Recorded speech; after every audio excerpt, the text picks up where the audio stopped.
الحمد لله نحمده ونستعينه ونستغفره ونؤمن به ونتوكل عليه ونعوذ بالله من شرور أنفسنا من يهده الله فلا مضل له ومن يضلله فلا هادي له وأشهد أن لا إله إلا الله وحده لا شريك له وأشهد أن سيدنا وسندنا ومولانا محمدا عبده ورسوله أما بعد أعوذ بالله من الشيطان الرجيم بسم الله الرحمن الرحيم ولا تفسدوا في الأرض بعد إصلاحها وقال الله تعالى في مقام آخر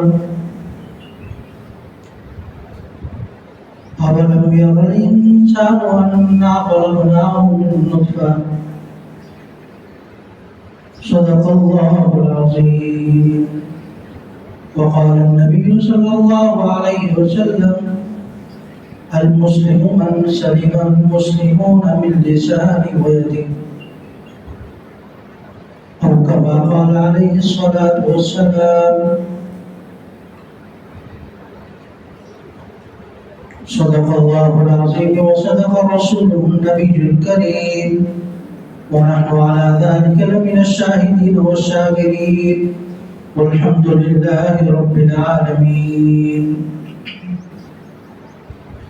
میرے دوستوں ساتھی بزرگوں، اسلام آنے سے پہلے دنیا کے اندر جو فساد برپا تھا اور جو ایک افراتفری کا ایک عالم تھا اور انسانی جانوں کے ساتھ کھیلنا ایک مذاق تھا، معمولی سی معمولی بات پر آپس میں لڑائی ہو جانا اور وہ لڑائی قتل و قتال تک پہنچ جائے اور صرف ایک آدھ قتل پر اکتفا نہ ہو بلکہ کئی خاندان ایک معمولی سی لڑائی کی وجہ سے قتل کر دیے جاتے ہیں. یہ ایک صرف ایک پہلو ہے جو ہم بار بار بیان کرتے ہیں کہ اسلام سے پہلے نظام ایسا تھا. یقیناً یہ ایک بہت بڑی خرابی ہے اپنی جگہ، ایک امن و امان کو تباہ ہونے کا بہت بڑا عنصر ہے کہ امن کیسے خراب ہوتا ہے. لیکن اگر اس کے پیچھے اور تھوڑا سا جایا جائے تو ہمیں نظر آتا ہے کہ اس وقت جاہلیت کا معیار بہت زیادہ تھا. جاہلیت بہت عروج پر تھی جس کی وجہ سے لوگ آپس میں ایک دوسرے سے معمولی بات پر اختلاف رکھتے تھے. اور اس کے مقابلے میں اگر آج ہم دیکھیں، آج ہم جس رخ کی طرف جا رہے ہیں، جس معاملے کی طرف جا رہے ہیں، وہاں آپ کو خود اندازہ ہوگا کہ ہمارے ہاں جاہلیت کتنی زیادہ بڑھتی جا رہی ہے. صرف عبادت کے نام پر اتنے بڑے بڑے معاملات ہو رہے ہیں کہ ایک سلیم الفطرت عقل رکھنے والا شخص کبھی بھی یہ نہیں کہہ سکتا کہ اللہ رب العزت کی طرف سے اس طرح عبادت کرنے کا ثواب یا اس طرح عبادت نازل ہوئی. صرف عبادت کے نام پر، جو عبادت کے نام پر نہیں کرتے وہ تو پھر سینکڑوں چیزیں ہیں.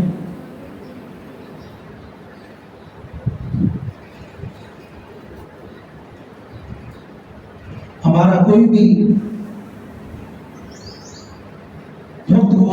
یا کوئی جس کو ایونٹ کہا جائے یا کوئی ایسا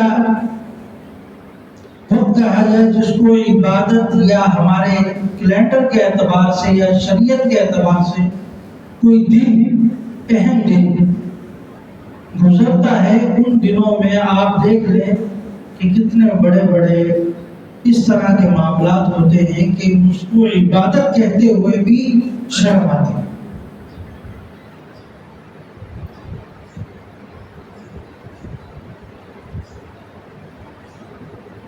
اللہ رب العزت نے نبی اکرم صلی اللہ علیہ وسلم کا جب ظہور،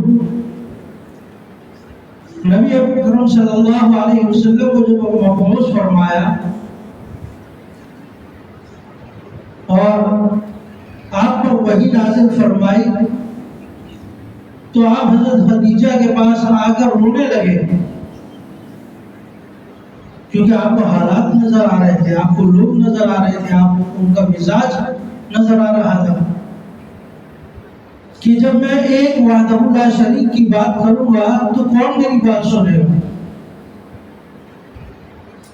یہاں تو لاکھوں بتوں کی پوجا کرنے والے لوگ موجود ہیں، یہاں تو لاکھوں خداؤں کو ماننے والے لوگ موجود ہیں، میں ان کے سامنے کیسے ایک وحدہ لا شریک کی بات کروں؟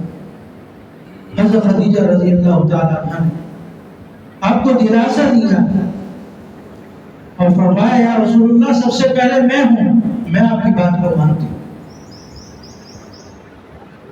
اور انشاءاللہ پھر آگے یہ سلسلہ چلے گا۔ اب غمگین نہ ہو، اللہ نے آپ کو نبوت دی ہے تو آپ کو انشاءاللہ اس میں سرفراز فرمائے، دلاسا دیا۔ اور آج ہم عبادت کے ناموں پر کیا کچھ کر نہیں کر رہے ہیں۔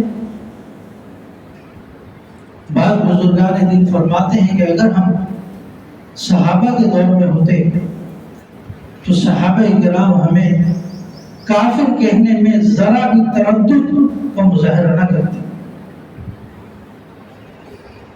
جو حالات ہمارے بنتے جا رہے ہیں، جن حالات کی طرف ہم بڑھتے جا رہے ہیں،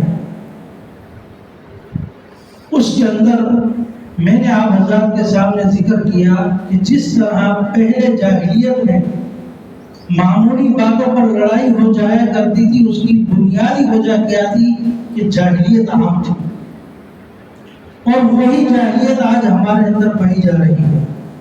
بی اے کرنے والا شخص، گریجویشن کرنے والا شخص، ماسٹر کی ڈگری تک لینے والا شخص علمی اعتبار سے کھوکھلا، بڑی بڑی ڈگریاں ہوں گی لیکن آتا کچھ بھی نہیں۔ آپ چلے جائیں اس طرح کے جو بہت چھوٹے چھوٹے علاقے ہیں، وہاں جو ڈاکٹر بیٹھے ہوئے ہیں ان کے پاس کیا ڈگری ہے، لیکن لاکھوں لوگوں کا علاج کر رہے ہیں، آ رہے ہیں جا رہے ہیں۔ چند دن کسی ڈاکٹر کے پاس بیٹھ گئے، چند چیزیں سیکھ لی، اس کے مطابق چلا رہے۔ یہ انسانی جانوں کے ساتھ کھیلنا ہوتا ہے۔ ایک ناجائز منصب جس کے آپ اہل نہیں ہیں، اس کے مطابق اپنے آپ کو اتار کر لوگوں کے نزدیک پیش کیا جائے۔ بروز قیامت پوچھ ہوگی آپ اس عہدے کے حقدار نہیں تھے، کیوں اپنے آپ کو اس کے لیے منتخب کیا؟ صرف وہ نہیں، ہمارے حکمرانوں بھی چلے جائیں، ہمارے حکمران اس کے اہل نہیں ہیں۔ نبی اکرم صلی اللہ علیہ وسلم کی حدیث ہے، تم پر اگر کوئی کالا حبشی غلام بھی اگر حکمران یا حاکم بنا کر مسلط کر دیا جائے تو تم اس کی بھی عزت اور تکریم کرو گے۔ ذمہ ہے، نواز شریف ہے، عزت و احترام ہم کریں کیونکہ ہوتا ہے ان کے پاس، ہمیں ہمارا دین بتاتا ہے، شریعت بتاتی ہے۔ لیکن اگلی حدیث میں نبی اکرم صلی اللہ علیہ وسلم نے ایک اور چیز بتائی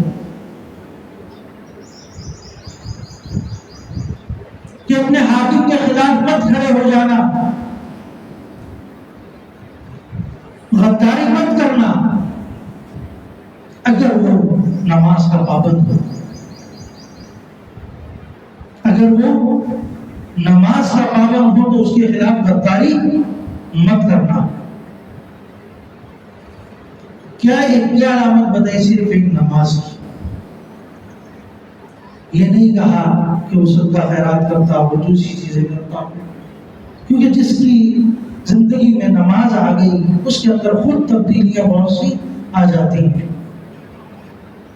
تو باپ علیہ السلام نے ایک علت بتائی کہ اس کے خلاف غداری مت کرنا جو نماز کا پابند ہو. اس کو موقع دینا، وہ انشاءاللہ تمہاری بہتری کے لیے کام کرے گا. ابھی فی الحال نہیں کر رہا، کچھ وجوہات ہوں گی. جس طرح ایک جملہ ہمیں ہمارے حکمرانوں کو سکھا دیا جاتا ہے کہ مہنگائی کرنا ایک مجبوری ہے. چاہے وہ عمران خان ہو، چاہے نواز شریف ہو، چاہے زرداری ہو، پھر جب عہدے پر بیٹھتے ہیں پھر یہی بات کرتے ہیں. مہنگائی کیا ہے؟ ایک مجبوری ہے. اگر مہنگائی نہ کریں گے تو نظام عالم نہیں چل سکے. تو یہ بھی ناجائز ہے. آپ کسی عہدے کے لائق نہیں ہیں اور اس عہدے پر خود آ کر بیٹھ جائیں تو روز قیامت پوچھا جائے گا آپ سے. آپ اس کے حقدار نہیں تھے، پھر کیوں اس عہدے کو قبول کیا؟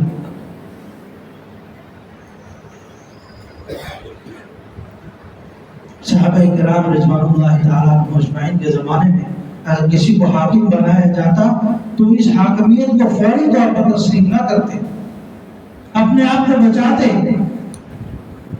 کہ امیر المومنین میں اس کا حقدار نہیں ہوں، میں انصاف نہیں کر سکتا اپنی رعایا کے ساتھ، میں ناجائز کر بیٹھوں گا، مجھے اپنی آخرت کی فکر ہے. لیکن آج کوشش کی جاتی ہے کسی نہ کسی طریقے سے رشوت دے کر خود اپنے لیے سیٹ بنا لی جائے اور اس پر بیٹھ جاتے ہیں اور چند سال گزار کر وہی حکمران وہی عوام کا پیسہ کھا کے چلے. اسلام کا مزاج کیا ہے؟ زکوٰۃ کس پر فرض کی گئی؟ بڑے لوگوں پر، مالدار لوگوں پر، کہ وہ کیا ہے اپنی زکوٰۃ میں سے غریبوں کو حق دے. اور ہمارا دنیا کا نظام کیا ہے؟ غریب لوگ ٹیکس نکالتے ہیں تاکہ بڑے لوگوں کی مراعات پوری کی جا سکے. الٹا نظام ہے. اسلام امیروں سے لے کر غریبوں کو دیتا ہے اور ہمارا نظام غریبوں سے لے کر امیروں کو دیتا ہے.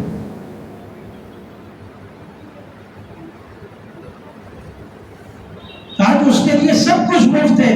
جس کی تنخواہ 15-20 لاکھ روپے ہے اس کے لیے ساری چیزیں، بجلی بھی مفت ہے، پیٹرول بھی مفت ہے، تمام چیزیں مفت ہیں.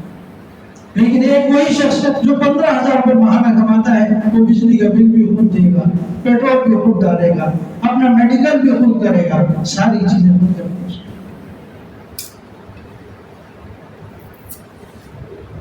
یہ جاہلیت کی ایک فضا جو عام ہو گئی ہے اس کو ہم غیر محسوس طریقے سے اپنے اوپر مسلط کرتے جا رہے ہیں. ہمیں 5 سال گزرنے کے بعد بھی نظر نہیں آتا کہ ہم کس کو ووٹ دیں. وہ چند چہرے گھوم پھر کر دوبارہ سامنے آ جاتے اور ایک ہی چہرے کو کئی مرتبہ ہم آزما چکے ہیں، اس کے باوجود پھر اسی کو ووٹ دیتے ہیں. خود غلطی کرتے ہیں، اگرچہ ہمارے ووٹوں کی کوئی اہمیت نہیں ہے، انتخاب تو اوپر سے ہوتا ہے، لیکن ہماری غلطی بھی کچھ ہوتی ہے. تو یہ نظام بالکل اب دوبارہ اسی روک پر جا رہا ہے جہاں سے یہ آیا تھا. نبی اکرم صلی اللہ علیہ وسلم نے جس کی کوشش کی تھی وَلَا تُفْسِدُوا فِي الْأَرْضِ بَعْدَ إِصْلَاحِهَا، کہ ملک میں جب امن آ جائے، خوشحالی آ جائے تو اس کو فساد کے ساتھ، فساد اس کے اندر برپا نہ کرو. یہ فساد ہی ہے کہ ہم اپنے نظام کو، امن کو نہیں بنا سکے. آج کیا ہو رہا ہے؟ کسی کی جان لینا ایک معمولی ہو، ہر چوراہے پر، ہر کونے خانچے پر ایک بڑا ہو نظر آتا ہے. جب کسی نالے کی صفائی کی جا رہی ہے وہاں سے 3-4 لاشیں نکل رہی ہے، پتہ ہی نہیں کب سے مرا ہوا.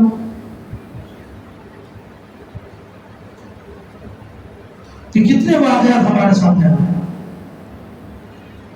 لوگوں کو مار کر پھینک دینا ایک معمولی کام بن چکا ہے۔ جس طرح ابتدا میں کسی کو کوئی پریشانی نہیں ہوتی تھی، آج بھی وہی دن آ چکے ہیں کہ کوئی اس پر پشیمان نہیں ہوتا کہ میں نے کسی کا قتل کر دیا، کسی پر ظلم کر دیا، بلکہ اپنی مہارت سمجھنے لگتے ہیں۔ کسی کا پیسہ دبا کر رکھ لیتے ہیں اور اس کو اپنی مہارت سمجھتے ہیں کہ جب تک وہ نہیں مانگے گا اسے نہیں دے گا۔ تو یہ اجتماعی خرابیاں پیدا ہو چکی ہیں، جس وجہ سے ہم اپنے اس نظام کو روتے دھوتے آج 70 سال گزرنے کے بعد بھی اس پر نہیں آ رہے۔ سب سے پہلے تو منافقت ہے۔ اس منافقت کو جب تک دور نہیں کیا جائے گا، منافق کہا جاتا ہے کہ دو چہروں والا۔ اس کا ایک چہرہ آپ کے سامنے ہے اور ایک چہرہ اللہ رب العزت کے سامنے ہے۔ آپ کے سامنے تو بڑا ولی اللہ بنتا ہے، لیکن اللہ رب العزت کے سامنے اس سے بڑا بدبخت کوئی نہیں ہوتا۔ آپ کے سامنے تو بڑا نیک اور بادشاہ ہوتا ہے، لیکن آپ سے ہٹتا ہے تو آپ ہی کی غیبت کرتا ہے، آپ ہی کے خلاف باتیں کرتا ہے۔ تو یہ نظام اس وقت بہتر ہوگا جب ہم ہر اعتبار سے انفرادی طور پر بھی اپنے آپ کو بہتر کریں گے، تو پھر یہ نظام عالم کچھ بہتری کی طرف جا سکتا ہے۔ ورنہ یہی ہوگا، پہلے بہت سے وعدے کیے جائیں گے اور جس دن سیٹ پر بیٹھیں گے اس دن تمام وعدے آپ کے بھول چکے، پھر ان چیزوں کی طرف توجہ دلائی جائے گی کہ ہم آپ کے لیے وہ ایمبولینس تیار کر رہے ہیں جو ہیلی کاپٹر کی صورت میں آپ کے پاس آئے گی۔ غریب کو ہیلی کاپٹر نہیں چاہیے، غریب کو علاج چاہیے۔ آج علاج اتنا مہنگا ہو چکا ہے کہ غریب آدمی سوچتا ہے کہ میں کس طرح علاج کرواؤں۔ علاج کروانا میرے لیے بہتر ہے یا مر جانا بہتر ہے؟ بعض دفعہ وہ یہ بھی سوچنے لگتا ہے کہ علاج کرواؤں گا، جو جمع پونجی تھوڑی سی ہے یہ بھی لگ جائے گی، بعد میں میرے بچے کیا کریں گے؟ بہتر یہ ہے کہ میں مر جاتا ہوں، کم سے کم یہ جو جمع پونجی ہے بچے کریں گے۔ وہ یہ سوچتا ہے۔ یہاں تک حالات آ چکے ہیں، اور یہ سب کچھ ہر شخص اپنے گھر بار میں جھانکے، ہر بندے کا اپنا کیا عمل۔ ظہر الفساد فی البر والبحر بما کسبت ایدی الناس، جو کچھ ہم کرتے ہیں یہ ہمارے ہاتھوں کا، اپنے ہاتھوں کا کیا جاتا ہے، جس کی وجہ سے ہمیں فساد برپا ہوا نظر آتا ہے۔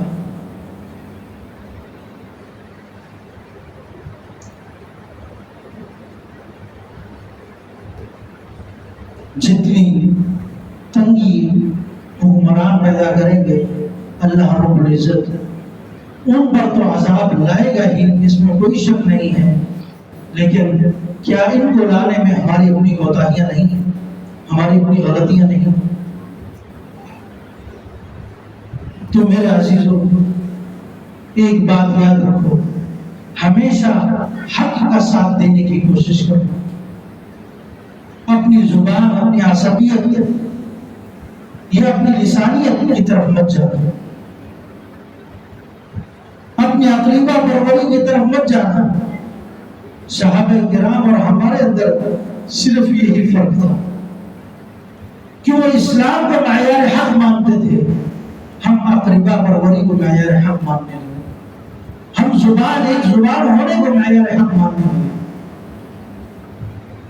دو زبان والے ہیں، ایک حق پر ہے، مسلمان ہے، دوسرا بھی مسلمان ہے، لیکن ایک میری زبان والا ہے تو میں اس کی طرف جاؤں، یہ نہیں دیکھوں گا کہ یہ آگے ملک و قوم کی خدمت کر سکتا ہے یا نہیں، اس لحاظ پر اس کے قریب ہو جاؤں گا کہ میری اپنی زبان والا ہے۔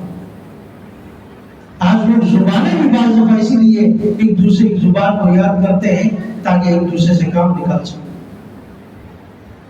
تاکہ اس کو محسوس ہو کہ میں اس کی زبان پر ہوں۔